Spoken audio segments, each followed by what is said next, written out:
आप सभी बच्चों का स्वागत है आरडी आर्ट्स एकेडमी पर। यहाँ हम लोगों ने देखा है लोकतंत्र में सत्ता की साझेदारी। ठीक है, इसका भाग चौथा वीडियो है। इस क्लासेस को स्टार्ट करने से पहले हम आप सभी इस चैनल को सब्सक्राइब कीजिए और लाइक कीजिए।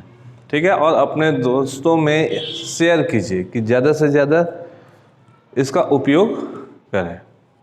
आइए, हम लोगों ने देखा है लोकतंत्र में सत्ता, बहुत सारे बातों पर हम लोगों ने पहला, दूसरा और तीसरा भाग में पढ़े हैं। चौथा भाग में हम लोग देखेंगे साझेदारी के मिसालें। साझेदारी के मिसालें कहाँ कहाँ हुई है।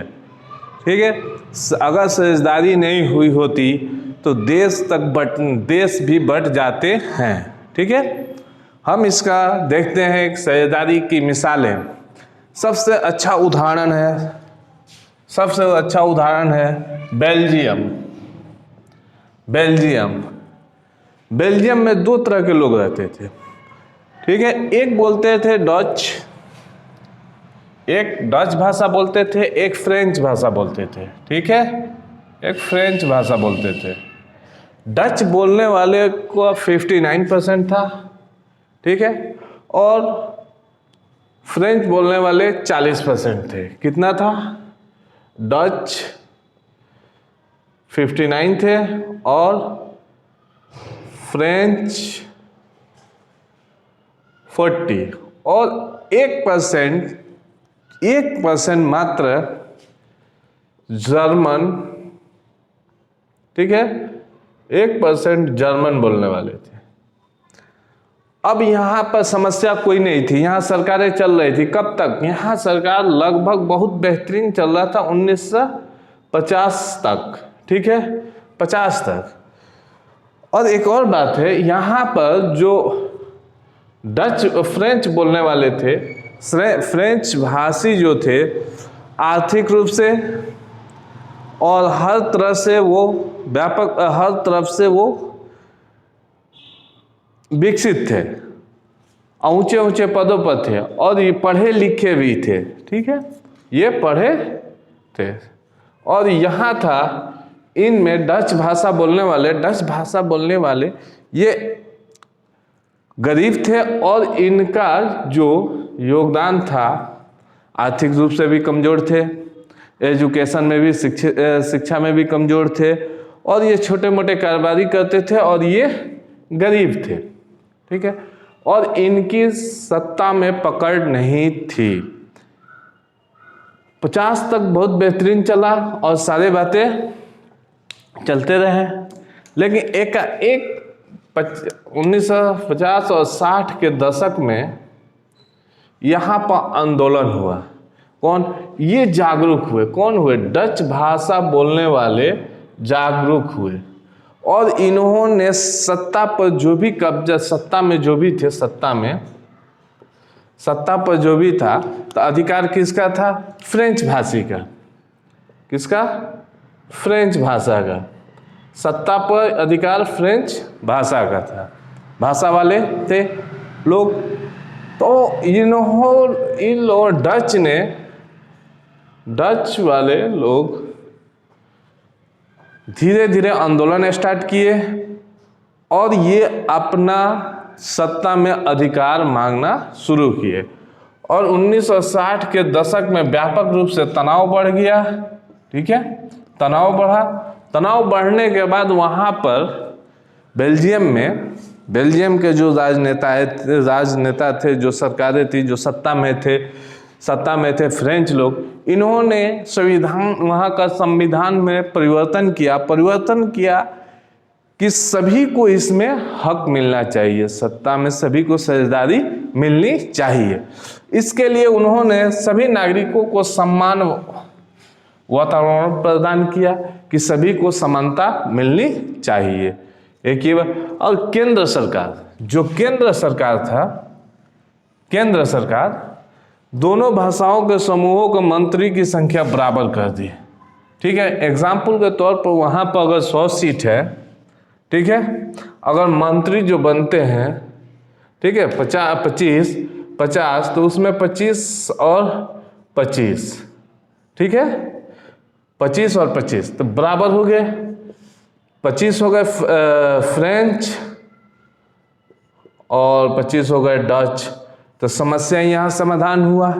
लगा कि मेरा भाषा भी बोलने वाले लोग हैं और मेरे भी भाषा बोलने वाले लोग हैं, तो यहाँ बराबर बराबर कर दिया गया। उसके बाद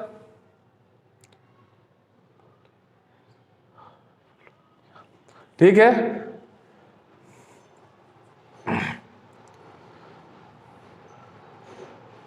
फ्लेमिशा और बोलोनिया के केंद्र सरकार के हस्तक्षेप कम हो गए। ये दो शहर थे, ठीक है, बोलोविया। देखिएगा आप यहाँ पर फ्लोमिस में डच भाषा के लोग रहते थे ज़्यादातर, और बोलोनिया में फ्रेंच भाषा। अब यहाँ पर क्या गया कि केंद्र सरकार का हस्तक्षेप यहाँ पर सबसे ज़्यादा था, तो इसको कम कर दिया गया, और वहाँ के जो केंद्र सरकार का हस्तक्षेप कम कर दिया गया, वहाँ के जो लोग थे, वहाँ के जो राज्य सरकार थी, उनको अधिकार दे दिया गया। ठीक है, वहाँ के लोकल बॉडी को अधिकार दे दिया गया और केंद्र यहाँ हस्तक्षेप कम करने लगा। तो ये भी बराबर बराबर हुआ। उसके बाद ब्रुसेल बेल्जियम की राजधानी है, में दोनों समुदायों को समान भागीदारी प्रदान की गई, सरकार में भी, समुदाय सरकार में। और ब्रुसेल्स में ज़्यादातर लोग फ्रेंच भाषी रहते थे। फ्रेंच भाषी डेवलप थे आर्थिक रूप से, सामाजिक रूप से, सांस्कृतिक रूप से और वो शिक्षित रूप से, इसीलिए सबसे ज़्यादा यहाँ पर रहते थे। और दोनों समुदायों को समान भागीदारी प्रदान की गई। कहाँ राजधानी है तो वहाँ सरकार में समान भागीदारी दे दी गई, कोई समस्या नहीं, आप भी आइए और आप भी आइए। उसके बाद हम देखते हैं सामुदायिक सरकार का वहाँ पे एक सामुदायिक सरकार का निर्माण किया गया, एक इन हटकर, ठीक है। इसमें दोनों भाषा या समूह की बात कर सकते हैं रहते हैं।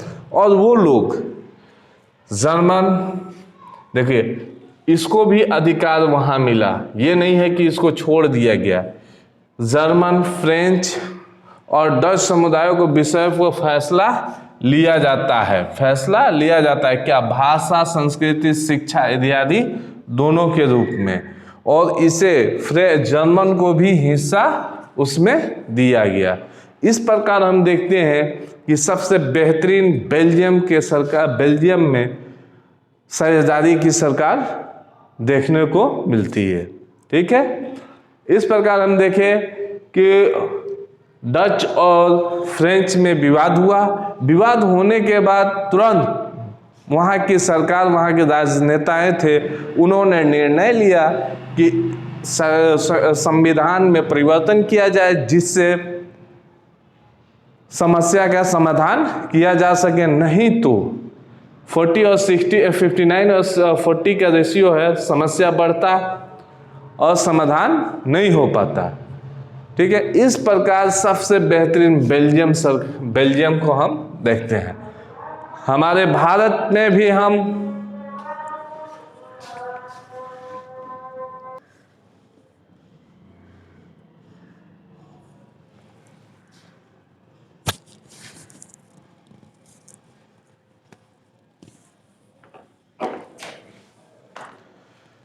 बेल्जियम सबसे बेहतरीन रहा। ठीक है, हम बेल्जियम सबसे बेहतरीन उदाहरण रहा। उसके बाद हम देखते हैं भारत में प्रांत से भाषा के आधार पर राज्यों की मांग की गई। भारत में प्रांत से ही राज्य की निर्माण भाषा के आधार पर डिमांड हुआ, इसलिए कि हमारा देश अनेक भाषाओं है। ठीक है, लगभग अनेक भाषाएं हैं। आपका 22 भाषा, आपके संविधान में 22 भाषा है। ठीक है। रजिस्टर्ड 22 भाषाएं हैं। अब इन 22 भाषाओं को धीरे धीरे भारत में भाषा के आधार पर शुरू में राज्यों का डिमांड हुआ। पहला राज्य बना आंध्र प्रदेश। भाषा के आधार पर पहला राज्य कौन बना? आंध्र प्रदेश। लेकिन फिर विरोध हुआ कि नहीं, ऐसा नहीं होना चाहिए, नहीं तो सारे लोग धीरे धीरे डिमांड करेंगे और भाषा के आधार पर राज्यों का निर्माण करना डिमांड होगा, तो अनेक राज्य छोटे छोटे राज्यों में बन जाएगी। जैसा हर डिस्ट्रिक्ट में अलग देखते हैं कि हर थोड़ा सा क्षेत्रों पर भाषा का टोन अलग हो जाता है, ठीक है। हम उसके बाद विरोध हुआ और ये नहीं हुआ।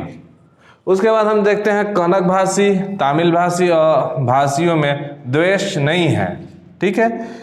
ये कन्नड़ भाषी और तमिल भाषी एक ही राज्य में रहते हैं, ठीक है। कोई द्वेष नहीं है, कोई समस्या नहीं है। तो इससे ये होता है कि भाषा के आधार पर भी निर्णय होता तो गलत होता, क्योंकि लोगों में समन्वय है। और एक बहुत बड़ी एक उदाहरण है चंडीगढ़। चंडीगढ़ राजधानी है और केंद्र शासित प्रदेश भी है। चंडीगढ़ राजधानी है, केंद्र शासित प्रदेश है। और यहाँ पर 2 राज्यों की राजधानी है, पंजाब और हरियाणा 2 है, ठीक है। पंजाब में पंजाबी बोलते हैं और यहाँ पर हिंदी बोलते हैं, हिंदी भाषा। फिर भी राजधानी कहाँ है? चंडीगढ़ है। तो ये भी एक समन्वय है, ठीक है। तो इस प्रकार भी हमारे देश में समन्वय है और हमारा देश भारत देश में कोई समस्या नहीं है। सामाजिक विभेदीकरण, सामाजिक विभेदीकरण को हम देखेंगे। जो समाज में विभेदीकरण का आधार धार्मिक हो सकता है, ठीक है, धार्मिक हो सकता है। ये धार्मिक होने का धार्मिक हो सकता है, क्या हो सकता है? धार्मिक हो सकता है। तो विभेदीकरण, विभिन्नता, एक दूसरे में भेदभाव, ये हो गया एक दूसरे में भेदभाव। जैसे आज आप देख रहे हैं 2 समुदायों में कैसे झड़प हो जाती है, एक दूसरे के बारे में अनेक प्रकार के दोषारोपण होते हैं, ठीक है। ये सारे पहले नहीं थे, बहुत कम थे। धीरे धीरे राजनेताओं के द्वारा अनेक प्रकार की समस्याएं उत्पन्न होती है, ठीक है। आज व्यापक रूप से हम देखते हैं मीडिया पर पहले इस प्रकार की चर्चा नहीं होती थी, लेकिन कुछ वर्षों से इस प्रकार की चर्चा होती है कि लोगों को दिमाग में, दिलों में बैठ जाता है कि समस्या है। लेकिन आप इंटरनल देखिएगा, गांव देहातों में जाइएगा, शहरों में जाइएगा, तो ऐसा कोई नहीं है। देखिएगा जहां हिंदू हैं वहीं मुस्लिम भी कार्य कर रहे हैं, लेकिन उसमें द्वेष नहीं है जितना हम देखते हैं, पेपरों में पढ़ते हैं, ठीक है। ये सारे चीज़ होता है।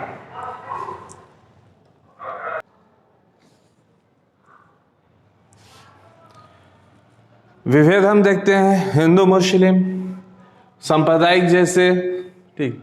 ये समस्याएं भारत में ही नहीं है, पूरे विश्व में हमें देखने को मिलता है।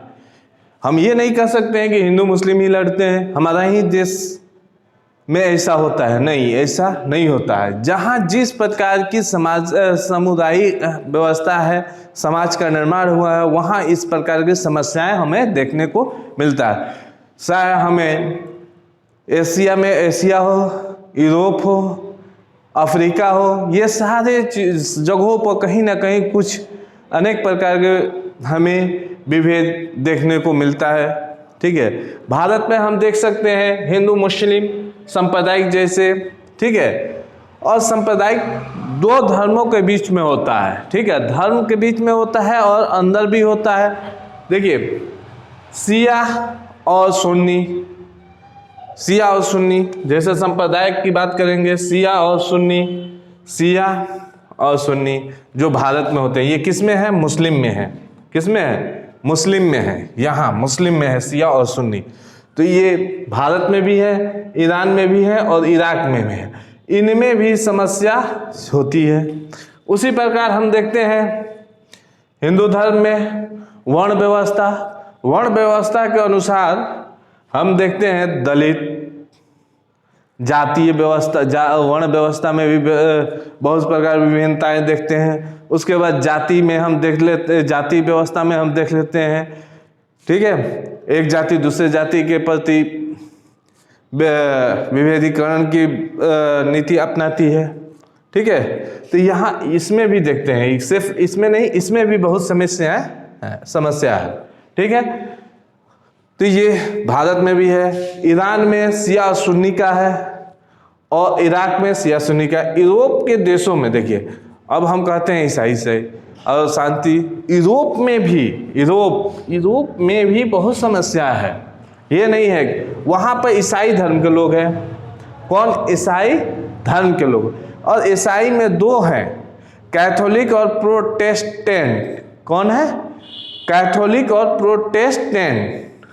इन दोनों में जैसे हम यहाँ हिंदू और मुस्लिम को देखते हैं, शिया और सुन्नी को देखते हैं, ठीक है, वर्ण व्यवस्था को देखते हैं भारत में, उसी प्रकार यूरोप में कैथोलिक और प्रोटेस्टेंट के बीच अनेक प्रकार की समस्याएं होती है। जो यहाँ पर दिखाई देता है वो वहाँ पर दिखाई देता है, ठीक है।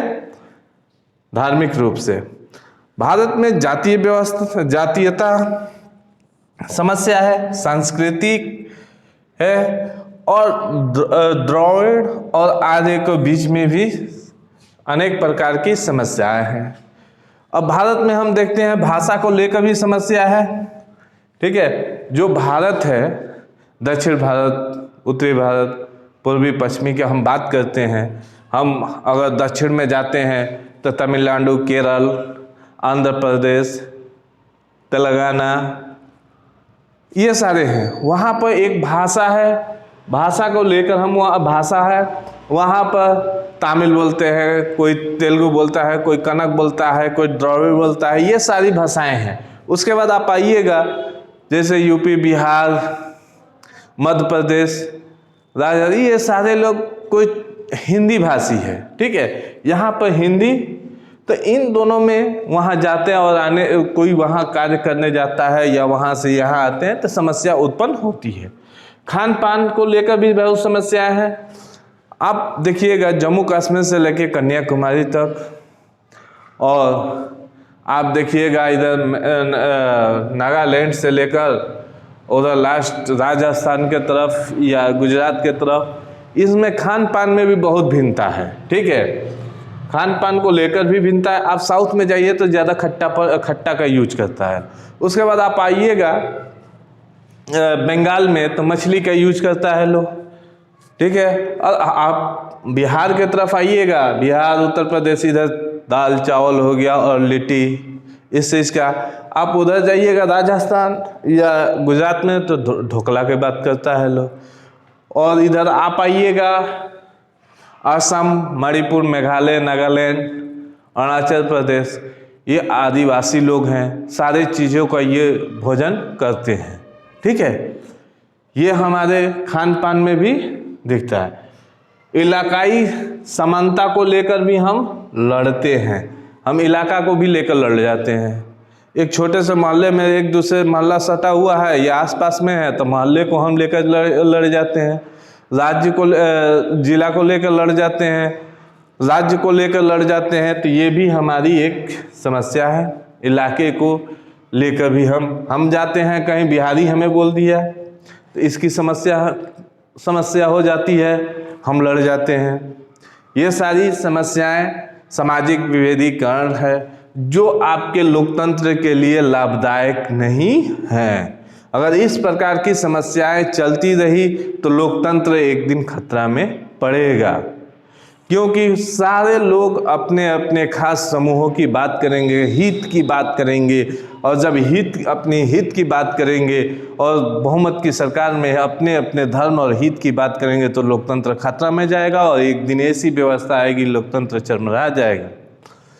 अनेक प्रकार की उसके बाद विसंगतियां पैदा होगी, ठीक है। उसके बाद हम अंतर देखते हैं शारीरिक शारीरिक से भी हम भेदभाव बहुत सारे करते हैं। जैसे एक हम पूरे देश को तो छोड़ देते, एक इंडिया को हम लेते हैं, ठीक है। इंडिया का एक बनाओ, ऊपर हम जम्मू कश्मीर में जाते हैं तो देखते हैं गोरे लोग हैं, साउथ में जाते हैं तो काले लोग हैं, बीच में आते हैं तो दोनों के बीच के रंग के होते हैं, ठीक है। हम अब चले जाते हैं असम, मणिपुर, मेघालय, नागालैंड, उस साइड का बनावट जो है, चेहरे की जो बनावट है वो थोड़ा सा चिपटा है, ठीक है, गोरे हैं और चिपटे हैं। तो ये अलग अलग क्षेत्र की अलग अलग बनावट है। ये आपको भूगोल में मिलेगा, कर्क रेखा, विषुवत रेखा, ठीक है। मकर रेखा के कारण जो विषुवत रेखा का क्यों होते हैं, उसका क्या प्रभाव पड़ता है, हम वहाँ देखेंगे। इसका भी प्रभाव हम देखते हैं नाक और नक्शे के रूप में, रंग के रूप में, काले हैं, गोरे हैं, सौले हैं। इसका भी हम बहुत अंतर देखते हैं जो हमारे लिए बड़ा खतरनाक होता है, लोकतंत्र के लिए बहुत खतरनाक। एक अफ्रीका, देखिए यहाँ कंफ्यूज मत होइएगा, अफ्रीका और दक्षिण अफ्रीका, अफ्रीका महादेश है और दक्षिण अफ्रीका देश है। अफ्रीका के अंगोला जो राष्ट्र है, वहाँ पर सबसे बड़ा नरसंहार हुआ, ठीक है। क्यों हुआ? हुतू और तुसी लोगों के भेदभाव के कारण एक दूसरे को ये देखना नहीं चाहते हैं। तो ये समस्याएं हैं। अगर लोकतंत्र की हम बात करें, अगर लोकतंत्र में साझेदारी न हो तो ये सारी घटनाएं घटेगी। हम कहेंगे, हम कोई हिंदू है, कोई मुस्लिम है, कोई ईसाई है, कोई सिख है, कहेगा कि हम अपना एक अलग राज्य बनाएंगे, हम अपना एक अलग देश बनाएंगे। ऐसी संभावनाएं नहीं है, ठीक है।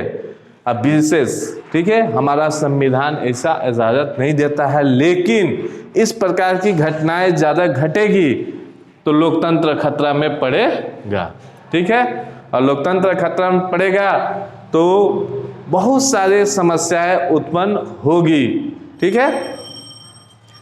और इन सारे समस्याओं को निदान करने के लिए आप सारे देशों में कहीं लिखित और कहीं अलिखित संविधान का निर्माण हुआ है, ठीक है, जो इन सारे समस्याओं को निदान करता है, ठीक है। तो ये हम सारे देखें और साझेदारी देखें और उसका ये विभेदीकरण देखें, ठीक है।